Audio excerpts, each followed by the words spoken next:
काढा, त्या क्षेत्रामध्ये तुम्हाला माणसं मिळतील आणि अद्भुत पराक्रम गाजवलेली माणसं मिळतील.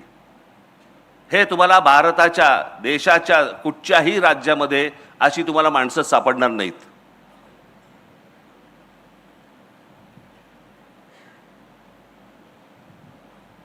म्हणून मी आज तुमच्या समोर इथे मी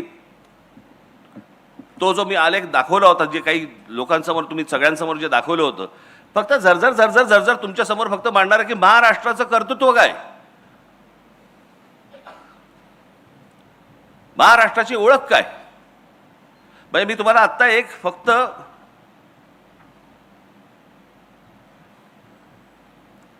फक्त गोष्ट तुम्हाला मी वाचून दाखवतो.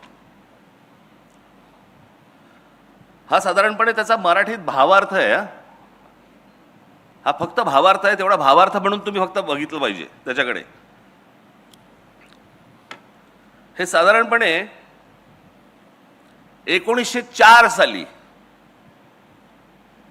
1904 साली रवींद्रनाथ टागोरांनी लिहिलेली शिवाजी महाराजांवरची कविता आहे. कुठे? बंगाल. शिवछत्रपतींचा आदर्श किंवा शिवछत्रपतींबद्दलचा प्रेम, हेवा हा कुठपर्यंत कानाकोपऱ्यापर्यंत पसरला होता. म्हणजे त्याचा अगदी सगळ्यात महत्त्वाचं उदाहरण म्हणून सांगायचं झालं तर शिवछत्रपतींच्या वेळेला एक व्यक्ती तशी ही पूर्वेच्या बाजूला पण होती, आसाममध्ये. त्या व्यक्तीचा आदर्श हे आमचे शिवछत्रपती होते. त्या व्यक्तीचं नाव होतं लच्छित फुकंद. हा तिकडचा मोठा एक सेनापती होता आसाम मधला.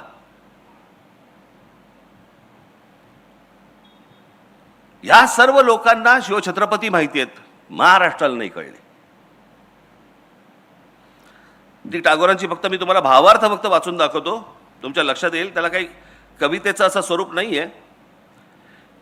हे शिवाजी महाराज, आज आम्ही तुम्हाला केवळ इतिहासातील राजा म्हणून आठवत नाही, तर एका जागृत शक्तीप्रमाणे पुन्हा आमंत्रित करतो. तुम्ही तलवारीने जिंकलेली भूमी नाही, तर आत्मसन्मान जागवलेल्या जनसमुदाय हीच तुमची खरी परंपरा. तरी तुम्ही लोकांना फक्त राज्य दिलं नाही, तर स्वराज्य म्हणजे काय हे शिकवलं. भीतीच्या सावलीतून बाहेर पडून स्वतःच्या अस्तित्वासाठी उभं राहणं हे काय असतं हे शिकवलं. आजही आम्ही तसंच गुलाम आहोत, भीतीचे, आळशीपणाचे आणि परावलंबित्वाचे. तुम्ही शत्रूंशी लढतात, आम्हाला स्वतःशी लढायला शिकायचं आहे. हे शिवाजी, तुमचा उत्सव फक्त ढोल ताशांमध्ये नको, तो आपल्या विचारात, कृतीत, स्वभावात दिसायला हवा. तुमचं नाव घेणं सोपं आहे, पण तुमच्यासारखं जगणं कठीण आहे. तुम्ही साधेपणात महानता दाखवलीत, धर्मात सहिष्णुता आणि सत्तेत संयम. आज आम्ही सत्तेला स्वार्थ समजतो आणि धर्माला भेदभाव आणि राष्ट्राला केवळ घोषणा. शिवाजी महाराज, तुमचा खरा उत्सव तेव्हाच होईल जेव्हा प्रत्येक माणूस स्वतःच्या मनातलं राज्य जिंकेल. उठा, जागे व्हा. तुमची तलवार आता लोखंडाची नाही, तर विचारांची असावी. तुमचा किल्ला आता डोंगरावर नाही, तर लोकांच्या विश्वासात असावा. हे शिवाजी, आम्हाला पुन्हा शिकवा, स्वराज्य म्हणजे केवळ सत्ता नाही, तर जबाबदारी आहे.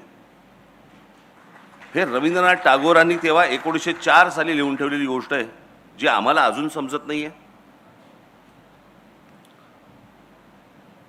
आपल्याकडची संत परंपरा महाराष्ट्राची कुठेही तुम्हाला सापडणार नाही. कोणत्याही राज्यात तुम्हाला अशा प्रकारचे संत सापडणार नाही, ज्यांनी या संपूर्ण या भागाची, या राज्याची, ज्याला आता राज्य म्हणतो आपण, परंतु या संपूर्ण भागाची संपूर्ण वैचारिक मशागत केली. सर्वांना जातीपातीपासून दूर लोटलं, त्यातले भेदभाव सगळे काढून टाकले. आज नुसती आपण फक्त माणसं बघूया, नुसती माणसं फक्त बघूया. लावा.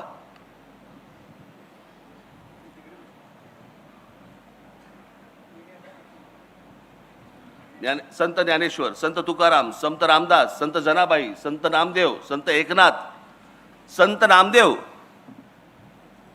आज जर समजा तुम्ही पंजाबमध्ये गेलात तर पंजाबमध्ये देखील त्यांचा प्रचंड मोठे आज त्यांचे भक्त तुम्हाला पंजाबमध्ये मिळतील. या लोकांनी हे संपूर्ण संत गाडगे बाबा आज खरं तर सरकारची जी काय काय तो आहे ना काय स्वच्छ भारत योजना, आज स्वच्छ भारत योजनेचा खरा सिंबल हा आमचे गाडगे बाबा पाहिजे होते.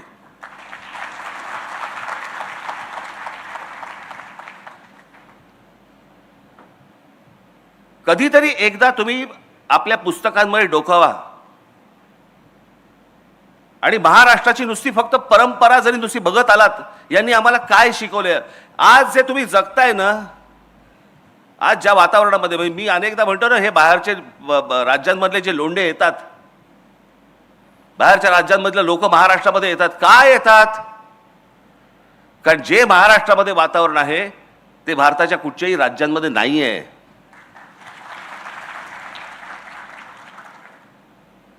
आज या महाराष्ट्रामधल्या, आज मुंबईसारख्या ठिकाणी, पुण्यासारख्या ठिकाणी, नागपूरसारख्या ठिकाणी आज मुली महिला आज बसने जात असतात, कितीही वाजता रस्त्याने फिरत असतात. आज ह्या महाराष्ट्रामधला माणूस कधी त्यांना आज वेड्या वाकड्या नजरेने बघणार नाही, कधी त्यांना हात लावणार नाही, कधी छेडछाड करणार नाही.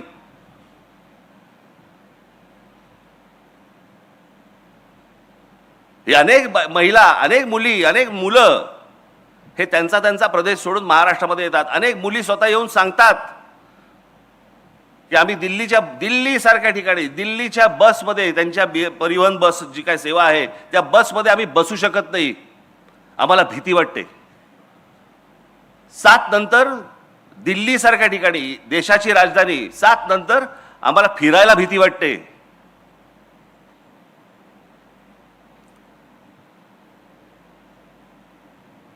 देशाच्या राजधानीमध्ये जर समजा महिला असुरक्षित असतील आणि त्या सर्वांना आज सगळेजण, आज तुम्ही मुंबईमध्ये बघा, हरभजन सिंग पासून सगळेजण आज मुंबईत स्थायिक झालेत. कोणाकोणाची घरं नाहीत म्हणून सांगा, सगळेजण आपापल्या प्रदेशामधनं आले आणि इथे मुंबईमध्ये पुण्यामध्ये स्थायिक झाले. का झाले? कारण असं वातावरणच मिळत नाही. हे वातावरण कशामुळे निर्माण झालं? ही वैचारिक बैठक महाराष्ट्राची कशातनं निर्माण झाली? यांच्यामुळे. अशी असंख्य माणसं आहेत.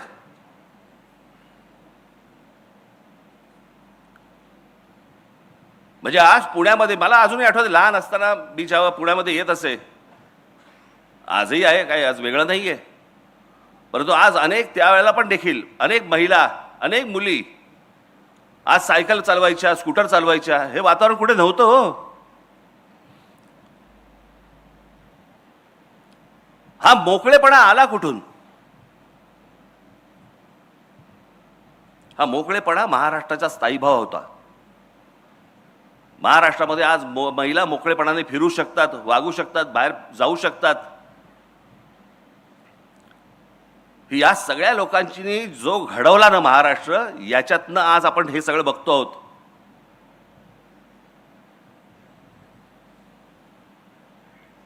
आपण दरवेळेला म्हणतो की मोगलांनी आक्रमण केलं, ह्यांनी आक्रमण केलं, त्यांनी आक्रमण केलं, पण ह्या सगळ्या आक्रमणामध्ये बंडखोरीचा विचार हा पहिला जर कोणाच्या मनात आला असेल तर तो एका स्त्रीच्या मनात आला की ह्यांच्या विरुद्ध बंड झालं पाहिजे.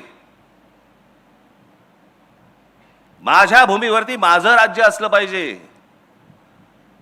आणि माझ्या भूमीवरचं माझं राज्य, तिथून तो शब्द आला स्वराज्य.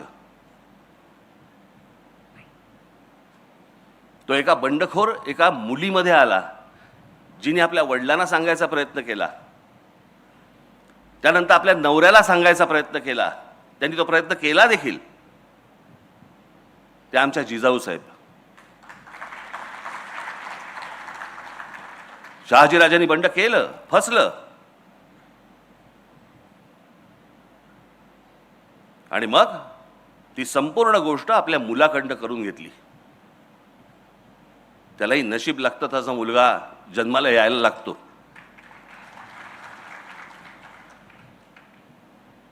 पण विचार करा, आपण शिवछत्रपती या सगळ्या गोष्टी बोलतो, परंतु त्यावेळेला संपूर्ण जो काही पगडा होता, जो मोघली पगडा होता, भाषेवरचा फारसी पगडा होता,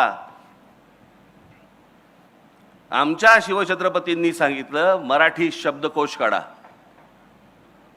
फारसी जो आपल्यावरचा परिणाम आहे तो सगळा घालवा. संस्कृत ही महाराजांची अत्यंत आवडती भाषा होती आणि मराठी शब्दकोश निर्माण करण्याचं सगळ्यात मोठं काम हे शिवछत्रपतींनी केलं. त्यावेळेला आम्ही नुसतेच फक्त छत्रपती शिवाजी महाराज की जय आम्ही फक्त घोषणा देणार, पण आपण भाषा कशी बोलतो आहोत, आपण काय बोलतो आहोत, कसं बोलतो आहोत, आज लक्ष आहे का या गोष्टींकडे आपलं?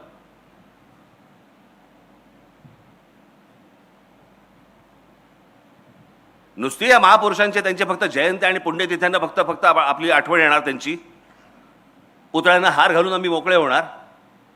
त्यांनी काय सांगितलं हे आपण संपूर्णपणे विसरलेलो आहोत आणि म्हणून आज महाराष्ट्राची ही अवस्था आहे.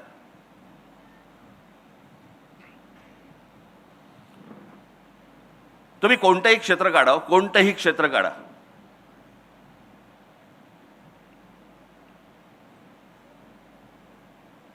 आज शिवछत्रपतींच्या नंतर